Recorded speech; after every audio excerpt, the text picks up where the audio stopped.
Patay ang 7 taong gulang na batang lalaki matapos magulungan ng 14-wheeler truck sa Barangay Villavert Jimenez, Hamtic, Antique. Ayon sa Hamtic Police, sakay na motorsiklo ang biktima kasama ang kanyang lolo na si Filimon Cordova nang mabangga ang kanilang motorsiklo ng nakasunod na truck. Nahulog sa motorsiklo ang bata at nagulungan ito ng truck. Tumilapon din ang kanyang lolo kaya nagtamo ito ng mga sugat sa katawan. Patuloy itong ginagamot sa ospital. Sumuko naman sa pulisya ang driver ng truck na kinilalang si Jorly de la Peña.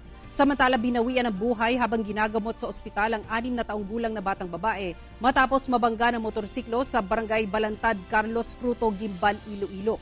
Ayon sa pulisya, magkasama ang biktima at tatay nito na tatawid sa kalsada.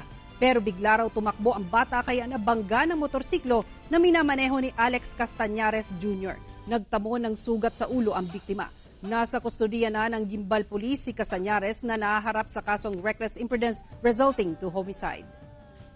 Pag-ulang sanda ni tatay niya kapanaog sa tricycle. So nagtabok ini sila pero considering nga ang tatay may ginahakwat nga sako, ang bata ni naguna tabok sa iya. So may nagapadulong nga motorsiklo amo ni na tumutugid ang bata.